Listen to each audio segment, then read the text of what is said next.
The HTC VIVE has noticeably impacted various sectors, including healthcare, education, and aerospace. Could you share a specific example of how VR technology has transformed one of these sectors? Healthcare is one of the areas that we're really excited about that's growing rapidly for us. We have a really great strategic partner called Mind VR, and they are collaborating with the Piplinski Group. And this is a senior care facility in the Michigan area. And they're bringing VR and immersive situational experiences to seniors. And this is around occupational and physical therapies with patients that are facing cognitive decline. And so these are really, really beneficial types of therapies. They've deployed our latest headset, which is the Vive XR Elite, to over 10 facilities already. And this is just a massive market in the Michigan area. There's over 2 million people, 60 and over, in this market alone. So we're seeing great growth there and really a positive impact on the patients and the caregivers that are able to give these types of experiences. These people are being able to use it for virtual kitchens, grocery stores. They're able to go into some very entertaining environments, catching butterflies. They can even skydive. So if they didn't get that off their bucket list before they got there, now they can. So I think part of that therapy also involves something called reminiscence therapy. How does that technology work and how does it improve brain function? Reminiscence therapy is it's a pretty new technology with XR, but it's not a new technology or a therapy in itself. What it's essentially doing is bringing in senses and experiences that elicits memories. Okay. And in the case of VR, we're using it in a 3D interactive environment, bringing in very vivid visuals and sounds. And this allows a lot of these types of patients to actually recall older memories or experiences. Things like going into Google Earth and being able to go to their childhood home, it immediately brings back a memory. So it's very impactful. And when it happens, it is electric for both the patient and the caregiver when these types of experiences happen. We've designed our headsets to be very approachable and easy to use. They're worn very much like glasses, or sunglasses. And so it's very easy to use these types of technology in this environment where it's not so overbearing. The early days of virtual reality, the setup was quite cumbersome and intimidating and not something you could deploy very easily. And we've really overcome a lot of those hurdles with the current technology. So the metaverse concept has had its ebbs and flows. How do you view the current state of the metaverse and what unique facets does the HTC Vive have to bring to this evolving landscape? The metaverse is it's an interesting new term that a lot of companies are using. It's fair to say that we all believe the metaverse is in its infancy of deployment and adoption.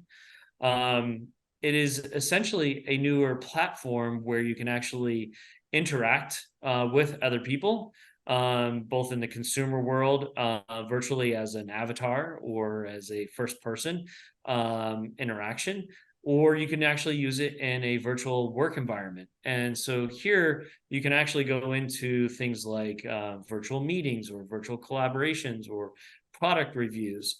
And so it's a much more immersive first person tool and platform. However, it doesn't disregard all of your existing technology.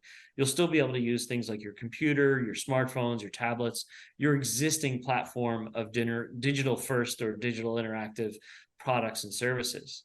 So we're really excited about how the metaverse is actually deploying, especially in enterprise, things like healthcare platforms, where privacy and security are critical, for everyone to be using these types of products.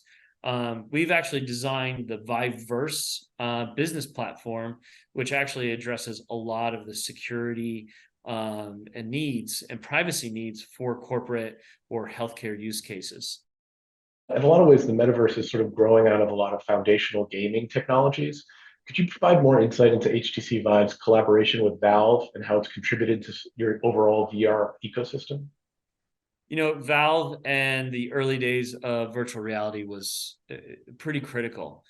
HTC partnered with Valve as two companies, two different cultures, two different core tenants and capabilities, and we really worked as one company to deliver the first HTC Vive, and that was a 3-year partnership where we collaborated on not only the hardware but the software, and then the types of content that you would deploy with it.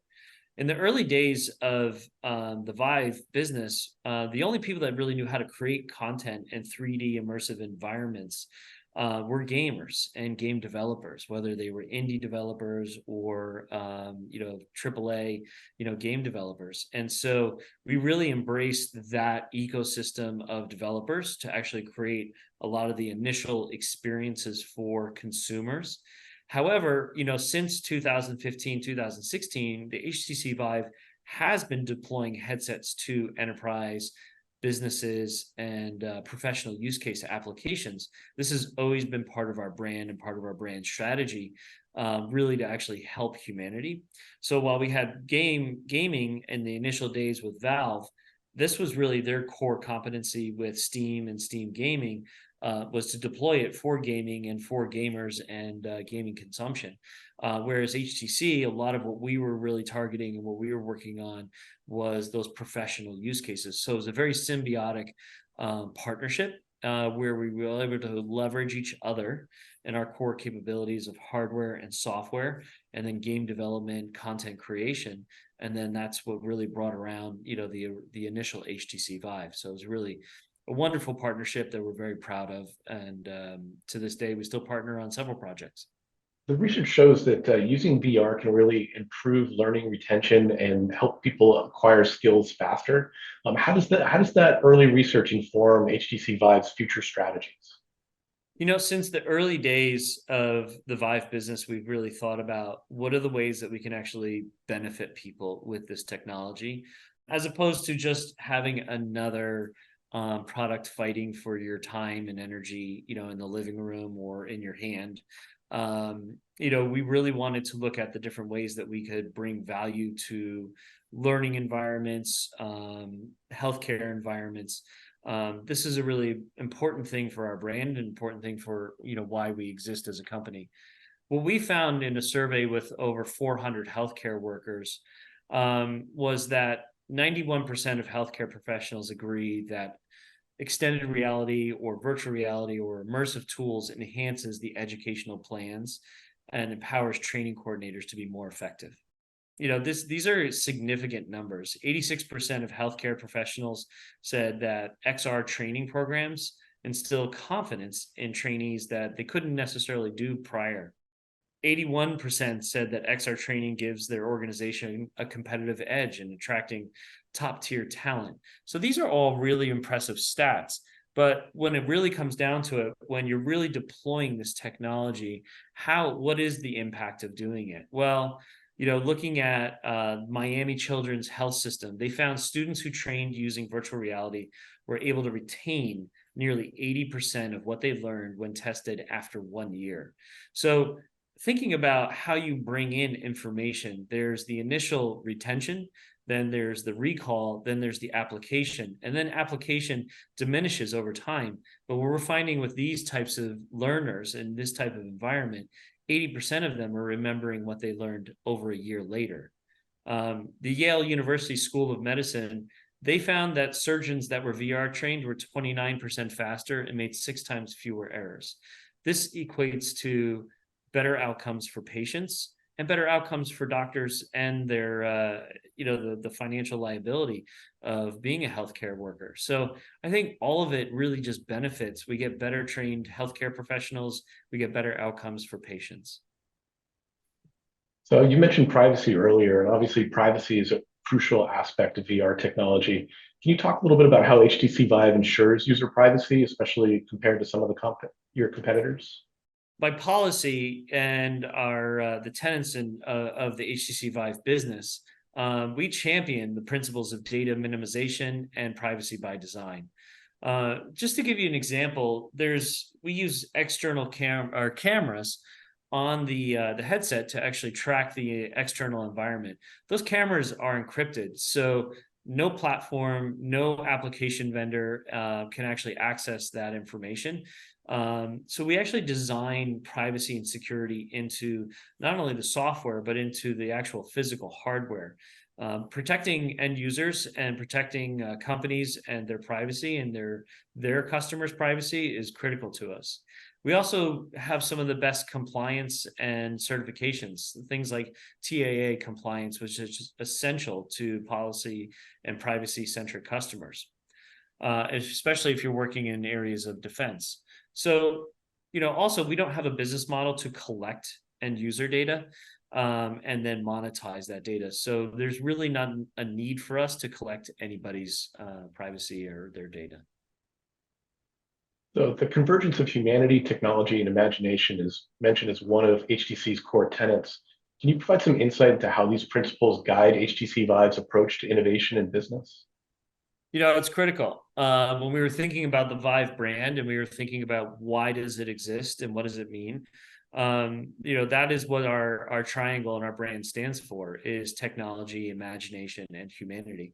Reality is what we want to do is actually take some of the most innovative technology that is out there, combine it in ways and create products, services, and solutions that will actually do things that has never existed before. But we build these products and services to actually benefit humanity and unleash the human imagination and what we can actually do with it. So just by design and what we do and how we work with developers, the first thing we do is we build these new products, we build new software products and hardware products, and we go out and we test them with actual developers and content creators to see and make sure that we're actually creating solutions that will actually bring them value. And then we go out and actually bring that solution to end consumers. So when we think about professionals, we thought about building and design, we thought about ways that we can actually collaborate together so that we can actually improve communication, especially with things like COVID, where we became so fragmented, so siloed. This became a new way and a new tool for companies and employees to actually collaborate again, work together again, and bring more efficiencies. No longer do you need to send your designers all over the world to collaborate on a design. You can do all of these things and just make these decisions in a virtual environment today because of the solutions and the products that we've actually created. As the general manager of the Americas for HTC Vive, how do you see the company's role in shaping the future of virtual reality and even its overall impact on society? That's a big question, and I think it's something that we're very, very proud of. Thinking about why we got into this, the things that we wanted to accomplish with this product and this brand and this company, we've been there since the very beginning of the rebirth of virtual reality. We have been designing products and solutions to really push the edge of what you can do in virtual reality, what you can do in an extended reality or a mixed reality experience, or even augmented reality. And so what you're starting to see is HTC is this company that continues to drive the innovation. And we did this in smartphones. We were the first company to create a 4G LTE product. Then we were the first company to create a fully immersive walking first person virtual reality experience with the HTC Vive. We continue to drive innovation in these new platforms and these new computing platforms. We will continue to do that. I think what you'll start to see from us is in the future, products that are connected to a 5G network. You'll see where these products become smaller, more comfortable, easier to use, but they're connected to a wireless network instead of PCs or these very cumbersome headsets. So you'll continue to see the Vive brand really drive what is real innovation and how this product can be used in the future and how we get to mass market adoption.